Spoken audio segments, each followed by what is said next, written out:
Tidak ada ulama dari Yaman. Ahli hadis 10, tidak satupun orang Yaman.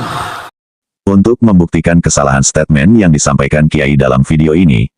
Pertama, Imam Ahmad bin Hambal, pendiri madhab Hambali, lahir tahun 164 wafat 241 Hijriah.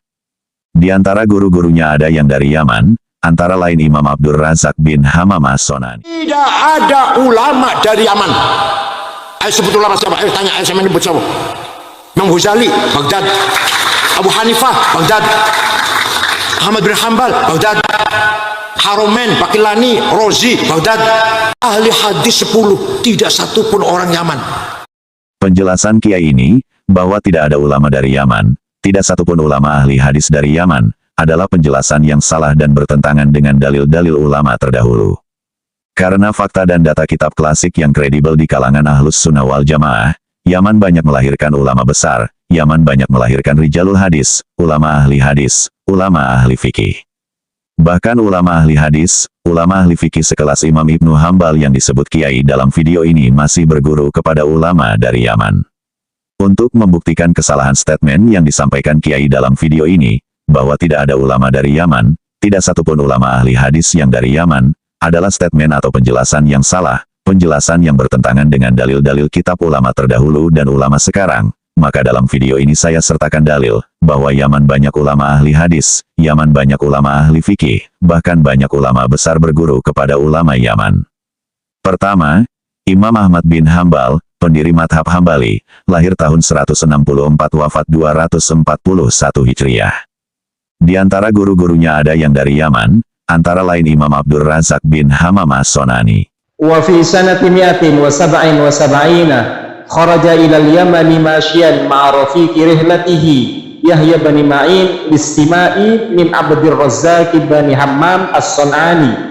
Tuwfiya sanata 200 wa ahada syarah sahibil musannafi wa kana situl imami Ahmad qad sabaqahu ilaihi faqama indahu qariban min asyarati ashhurin sami'a fi asna'iha minal kutubi wa aktaru anhu wa bada'u bihi ila Baghdadin syara'al imamu Ahmadu bitasnifil musnadi wa huwa fis sadisati was salasina min umrihi. Pada tahun 199 Hijriah, Imam Ahmad bin Hambal berangkat ke Yaman dengan berjalan kaki bersama teman seperjalanannya Yahya bin Ma'in, untuk mendengar hadis dari Imam Abdur Razak bin Hammam As-Sonani, wafat tahun 211 Hijriah, pengarang kitab Al-Musyonaf. Kemasyhuran Imam Ahmad telah didengar sebelumnya. Imam Ahmad tinggal bersama Imam Abdur Razak bin Hammam As-Sonani selama hampir 10 bulan. Selama itu, ia banyak mendengarkan kitab-kitab dari Imam Abdur Razak bin Hammam As-Sonani dan belajar lebih banyak darinya.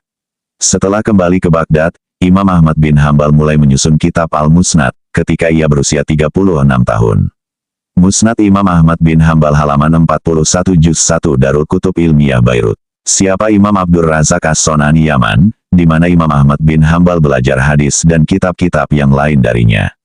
Imam Abdur Razak As-Sonani bernama lengkap Abu Bakar Abdur Razak bin Hammam bin Nafi, Al-Himyari Al-Yamani As-Sonani, lahir tahun 126 wafat 211 Hijriah, atau 744-827 Masehi. Dia adalah salah seorang ulama penghafal hadis terpercaya, dari penduduk As-Sonan Yaman, atau Sanaa ibu kota Yaman. Dia dikenal sebagai muhadis, ulama ahli hadis Yaman. Imam Abdur Razak As-Sonani memiliki banyak karangan kitab, antara lain, 1. Tafsir Al-Quran yang disebut Tafsirul Quran Lis-Sonani. Ini adalah salah satu kitab tafsir tertua, bahkan lebih tua dari tafsir At-Tabari, yang diketahui dari usia penulisnya. Imam Abdur Razak wafat pada tahun 211 Hijriah, artinya Imam Abdur Razak As-Sonani 1 abad lebih dulu dari Ibnu Jarir Al-Tabari yang lahir tahun 224 Hijriah. 2. Al-Musyonaf Abdur Razak As-Sonani, kitab hadis ini dalam terbitan Darul Kutub Ilmiah berjumlah 12 jilid. 3. Al-Amali fi Asaris Sohabah. Imam Abdur Razak As-Sonani adalah termasuk salah satu ulama rijalul hadis dari Yaman yang produktif mengarang banyak kitab, khususnya dalam materi hadis. Oleh karenanya, tidak hanya ulama dari Yaman saja yang belajar darinya, bahkan banyak ulama dari luar negeri Yaman pergi ke Yaman, hanya ingin belajar hadis dan ilmu lain, semisal Imam Ahmad bin Hambal pendiri madhab Hambali dan ulama ahli hadis lainnya. Kedua, Abu Abdillah, Muhammad bin Idris Asy-Syafi'i, lahir tahun 150 wafat 204 Hijriah, pendiri madhab Syafi'i. Imam Syafi'i berguru kepada banyak ulama ahli hadis, sehingga tidak heran bila beliau sangat alim alamah dan mendirikan madhab Syafi'i. Dari sekian banyak guru Imam Syafi'i, setidaknya ada 4 imam, yang ahli hadis, ahli fikih dari Yaman yang menjadi guru dari Imam Syafi'i.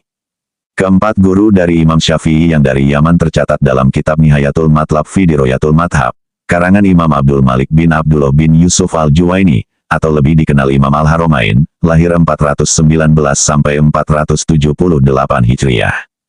Keempat imam yang menjadi guru Imam Syafi'i yang dari Yaman sebagai berikut. 1. Abu Ayyub Mutorif bin Mazin, seorang Qadhi Sonan Yaman.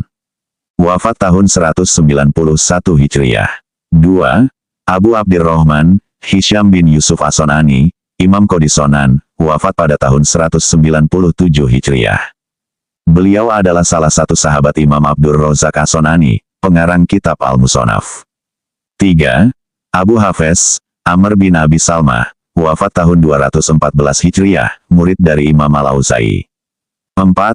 Abu Zakaria, Yahya bin Hasan, murid dari Imam Laits bin Sa'ad, wafat tahun 208 Hijriah. Dari penjelasan di atas, maka jelas tidak benar, bila dikatakan tidak ada ulama dari Yaman, tidak satupun ulama ahli hadis dari Yaman, karena sejak dari dulu banyak ulama besar berguru kepada ulama Yaman, bahkan ulama yang ahli hadis sekelas Imam Ibnu Hanbal, pendiri madhab Hanbali, Imam Syafi'i, pendiri madhab Syafi'i, guru-gurunya banyak yang dari Yaman. Slogan Yaman adalah kota ilmu, bukan hanya sekedar slogan belaka, bukan slogan tanpa didukung oleh fakta dan data, juga bukan slogan yang sengaja dibesar-besarkan sekarang, karena data dari literasi kitab klasik maupun kontemporer yang menjadi sumber rujukan kalangan Ahlus Sunnah wal Jamaah. Banyak tokoh ulama besar dari Yaman, banyak ulama rijalul hadis, ulama ahli fikih berasal dari Yaman. Bahkan ulama pendiri madhab seperti Imam Ibnu Hanbal, Imam Syafi'i, pendiri madhab Syafi'i berguru kepada ulama Yaman. Itulah penjelasan saya, sebagai koreksi atas kesalahan yang disampaikan oleh seorang tokoh kiai, atas ulama-ulama dari Yaman. Dan yang lebih membahayakan statement kiai yang salah ini, dibuat pembenaran oleh orang-orang yang mempunyai rasa kebencian atas apapun yang ada hubungannya dengan negeri Yaman, dengan cara menyebarkan potongan video yang salah itu di media sosial. Tujuan mereka hanya satu, yaitu mempengaruhi umat Islam untuk membenci apapun yang terkait dengan Yaman, secara khusus kepada habaib dan ulama keturunan Yaman, sehingga pada akhirnya orang-orang awam akan terpengaruh, untuk tidak lagi menghormati ulama atau habaib asal Yaman. Semoga hal ini menjadi pelajaran kepada kita semua, khususnya kepada tokoh kiai, untuk lebih teliti dan berhati-hati dalam memberikan statement, agar apa yang disampaikan kepada umat tidak membuat bingung, bahkan menyesatkan. Karena banyak statement yang disampaikan terkadang bertentangan dengan dalil-dalil ulama terdahulu yang kredibel, hal itu terjadi karena kesibukannya sebagai tokoh kiai, sehingga tidak sempat membaca dalil-dalil itu, namun yang perlu diperhatikan, bahwa apa yang tidak pernah kita baca bukan berarti tidak ada. Sekian, semoga bermanfaat. Wallahu a'lam bishshawab.